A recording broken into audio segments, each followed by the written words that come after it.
con el nuevo tema que vamos a tratar ahora, que es el conflicto palestino-israelí, que está generando tensiones no solo en la propia Franja de Gaza, sino en todos los países que rodean a Israel. Estamos con el paso de Rafah hacia Egipto. Hay un conflicto muy grande ahí. Qatar, que es aliado, Qatar e Irán, que son aliados de Palestina, están intentando solucionar el conflicto. Está la CIA mediando, está Sudáfrica, hay un montón de gente intentando solucionar el conflicto, pero primero, para contextualizar, me gustaría saber, en teoría, los israelíes, los judíos, fueron expulsados de Israel en el año 70 después de Cristo. Empezaron a volver en 1881, estamos hablando de 1811 años después. Se trataba de lo que ellos llaman la tierra prometida, que ellos son el pueblo elegido, las referencias a Israel en el Antiguo Testamento. En ese momento, cuando ellos empiezan a volver, Palestina pertenecía al sultanato otomano, y el problema no eran los judíos, el problema fue el sionismo, cuyo líder fue Theodor Herzl, que fue cuando empezaron a hablar de construir un Estado en esa tierra, de reconstruir el Estado de Israel, que según ellos les pertenecía. ¿Le pertenece el derecho a los judíos que volvieron a desposeer, como se hizo, de tierras a los palestinos?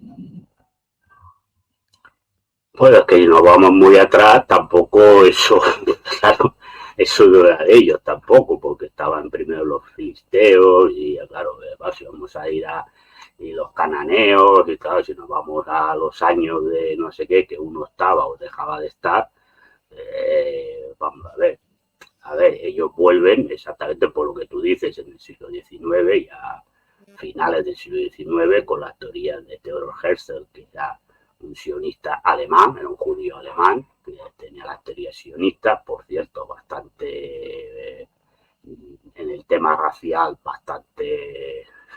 bastante ultras, porque incluso, a ver, ellos defendían tema de no estaban, ellos consideraban, a ver, había esa diferencia entre, hay que decir que la mayoría de judíos eran de Europa, ellos defendían un poco a ese judaísmo que hablaba yiddish, que es un idioma que es muy parecido, una mezcla de judío y alemán, es decir, más bien casi alemán, pero es decir, y que eran pues, judíos que, bueno, pues vivían y estaban bastante integrados dentro de lo que cabe, pues dentro de las sociedades, sobre todo de Centro Europa, Alemania, el Imperio Austriaco, Francia, países escandinavos, y eran bastante, consideraban como de judíos de segunda o tercera clase a los judíos akenazis, que eran los akenazitas, que eran los que vivían en Europa oriental, ¿no?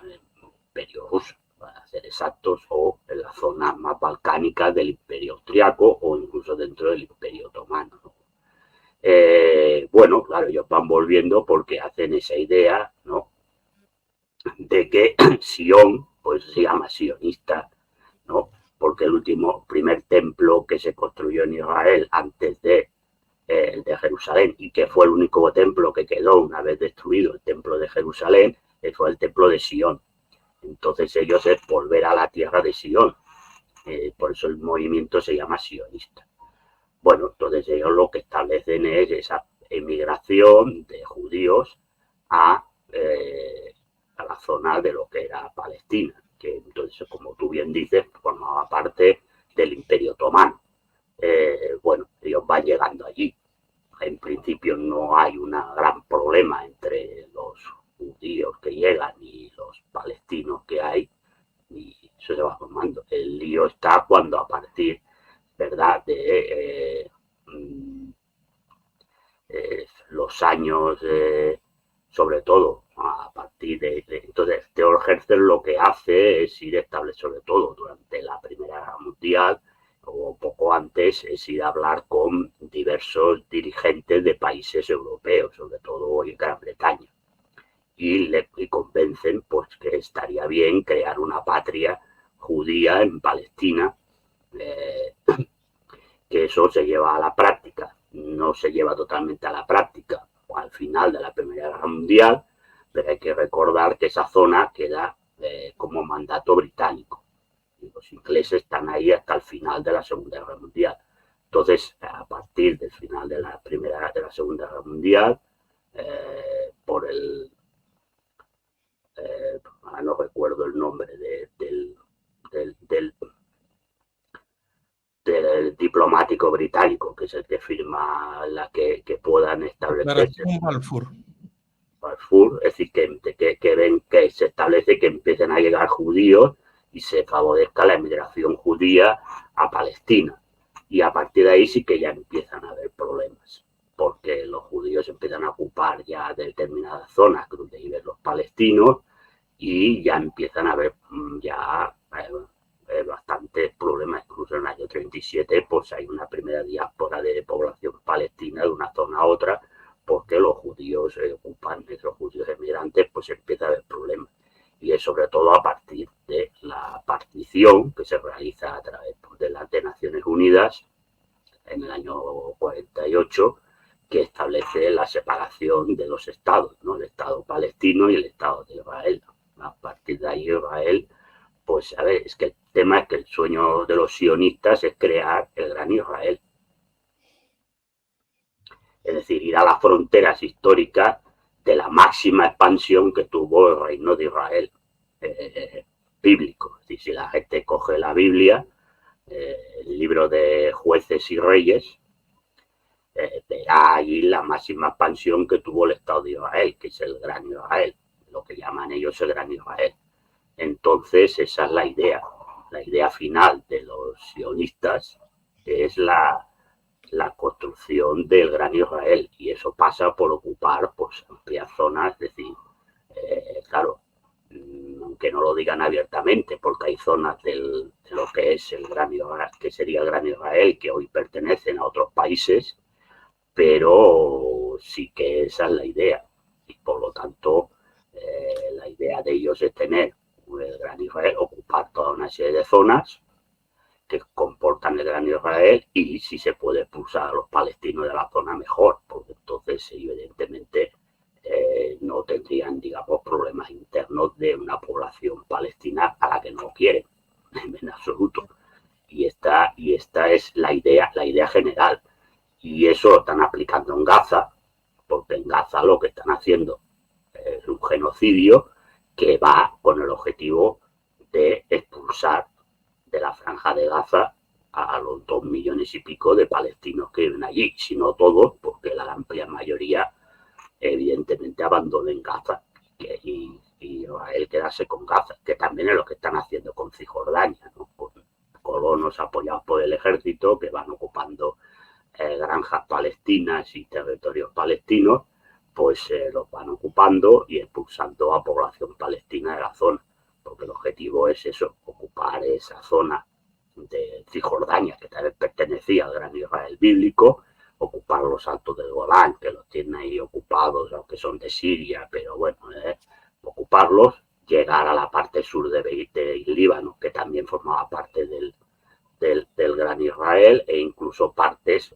claro, esto ya seguro que ya está en manos de los que sean más radicales, la parte norte de Arabia Saudí, que era, digamos, el reino de Moabit, que es verdad que era un reino independiente, pero que durante mucho tiempo fue vasallo dependiente del reino de Israel, e incluso zonas del Sinaí que también habían ocupado el gran Israel.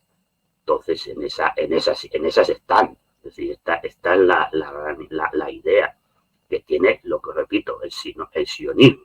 Porque luego hay muchos judíos que incluso viven en Israel, que están en contra de esas ideas, porque no son sionistas. Incluso hay algunos rabinos más radicales, todos estos nazis, que son los que, para que la gente entienda, muchos de estos que llevan estos tirabuzones, que estos, como son más radicales en el sentido religioso de la palabra, entienden o piensan, porque a ver, la religión judía tiene muchas espinas para leer, es decir, hay mucha gente aparte de una cosa es la Torá, que es los 5 libros, que es lo que nosotros llamamos el Pentateuco, y luego el libro de profetas y demás. Ellos después tienen pues las enseñanzas de la Misná, y entonces ahí que son elementos, discusiones de rabinos especialistas en la Biblia, que consideran que la desgracia del pueblo judío fue tener un territorio, porque ellos, como pueblo elegido, el mundo es su territorio, ¿no? Es decir, que ellos pueden vivir en cualquier sitio porque son el pueblo elegido, y que la desgracia que le acaeció al pueblo de Israel, o al pueblo judío, para entendernos, fue establecer un poder, digamos, terrenal, y entonces están incluso en contra del Estado de Israel, de tener un Estado. Pero bueno, esta gente son minoritarios. Bueno, son mucha gente, pero luego a la hora de votar son minoritarios. Entonces, la idea principal, los que gobiernan ahora y gobiernan, yo he gobernado en amplia mayoría, porque incluso dentro del Partido Laborista, pues hay muchos sionistas, porque el sionismo es una ideología transversal, está la construcción del Gran Israel. Y en esas están desde la declaración de independencia por parte de la ONU y la partición del territorio de Palestina en 2 estados. Después del atentado del 7 de octubre, hubo gente que se preguntó cómo es posible que un país que tiene un servicio de inteligencia como el Mossad no pueda evitar un atentado de esas características en el sur de Israel, en unos kibbutz, durante la celebración de un festival musical, cuando tenían que recorrer bastantes kilómetros hasta llegar a ese lugar. Y en segundo lugar, lo que está ocurriendo ahora mismo en Gaza.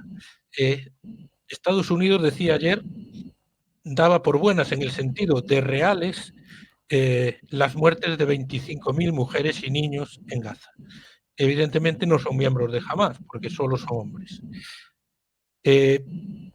Si dan 25.000, seguramente sea una cifra muy superior, porque normalmente siempre se tira para abajo. Entonces, de ahí se habla de genocidio. ¿Qué solución le ves a este conflicto? Bueno, en primer lugar, a ver, vamos a ver la primera pregunta. Hombre, lo del 7 de octubre, eso es el Pearl Harbor israelí. Y cuando digo el Pearl Harbor israelí, para que me entienda, la gente ya sabe que el Pearl Harbor es cuando los japoneses bombardean el Pearl Harbor el 7 de diciembre de 1941, y eso provoca la entrada de Estados Unidos en la Segunda Guerra Mundial.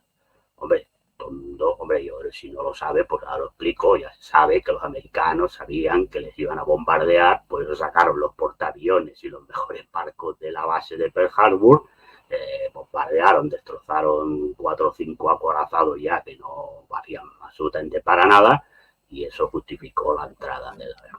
Bueno, yo creo que esto pues es un Pearl Harbor. Es decir, hombre, ninguna persona que tenga un mínimo de conocimiento y que sepa las capacidades que tiene el Mossad, y ya no solo el Mossad, sino incluso servicios secretos árabes que tienen buenas relaciones con el Estado de Israel, como es el caso de Egipto, no le informaran de que esto iba a pasar. Incluso la CIA, que se mueve mucho por ahí, y otros países. Por lo tanto, eso se sabía. Y ya les vino bien. ¿Por qué? Porque, por un lado, el señor Netanyahu, que estaba hasta aquí y que lo tenía muy complicado de tener un futuro político, de verdad que con esto, pues en estos momentos hay un gobierno de concentración nacional y no le va a poner nadie peras al olmo de sus problemas judiciales que tiene por corrupción pero cuando esto termine, pues seguramente Netanyahu va a saltar, pero bueno, mientras tanto va ganando tiempo y está ahí. Por lo tanto, por ahí a Netanyahu ya le interesaba, y luego pues es evidente que también le interesaba porque era una justificación de cara a la opinión pública internacional, decir, bueno, es que nosotros contestamos porque nos han atacado. No somos los agresores, sino que somos los agredidos. Y por lo tanto, eso se permite. No, entonces eso se permite, muere la gente que muere, que estaban en los festivales y en kibutz, etcétera, etcétera, más los rehenes que se lleva Hamás, y a partir de ahí, pues entonces empieza lo que empieza. Claro, ¿qué empieza lo que empieza? Claro, tú no haces una operación, digamos, para ir a buscar a los terroristas e intentar salvar a los rehenes. Tú lo que haces es un genocidio, porque tú empiezas porque claro, cuando hay gente que dice la guerra de Gaza, eso no es una guerra, porque la guerra es cuando se enfrentan dos ejércitos, ahí no hay ninguna, ahí hay un ejército y la nada, sí. Bueno, más allá de lo que los guerrilleros de Hamás puedan hacer, ¿no? Pero bueno, se ha dicho que poco pueden hacer, en algunos casos pues sí es verdad que le han provocado algunas bajas, porque los combates en ciudades pues igualan más los combates, evidentemente, igualan más las fuerzas y por lo tanto hay, pero en general ya se ha visto lo que ha pasado. Entonces, ¿qué está pasando? Bueno, pues está pasando que es un genocidio, que es masacrar a la población, es decir, tú estás hablando de 20.000, bueno, yo creo que habrá 30 y pico, 40.000 ya, de buena parte de eso mujeres y niños. Pero ya no solamente que hayan muerto estas personas por los combates, además bombardeando hospitales con la excusa de que había túneles de Hamás debajo, no, es que el tema es que estás provocando hambruna a la gente y enfermedades de todo tipo porque no permiten la entrada de material médico ni de alimentos. Claro, entonces eso no es un ataque de castigo a Hamás y de intentar destruir a Hamás porque me ha provocado un atentado. No, tú lo que estás haciendo es un genocidio y con el objetivo final de este genocidio, aparte de matar a todos los que puedas, es que la mayor parte de la población palestina abandone Gaza y tú quedarte directamente Gaza. Y si no directamente, pues poner ahí una administración, pero ya está diciendo Netanyahu, poner que el ejército de Israel va a estar permanentemente dentro de Gaza, con toda una serie de puestos fronterizos para moverte de un lado a otro. Es decir, prácticamente vas a vivir pues en un gueto, que ya era un gueto. Es decir, hay que decir que Gaza ya era un gueto inmenso. Gaza era un gueto inmenso, porque a Gaza no podía entrar nada que no diera permiso a Israel. Es decir, cuando la gente dice, no, es que en Gaza podía entrar, no, Gaza no tenía autonomía para que un comercio, no sé qué, no, entraba lo que Israel quería que entrara. Y además, todo el tipo de infraestructuras básicas, es decir, la electricidad, el agua, el gas, etcétera, etcétera, dependían de que Israel no les cortase el grifo. Si Israel les corta el grifo, pues se acabó. No tienen ni luz, ni tienen agua, ni tienen absolutamente nada. Se acabó la película. Esto es lo que es Gaza. Gaza era auténticamente, o era antes de esto que estamos viendo, era un gueto inmenso de palestinos encerrados ahí.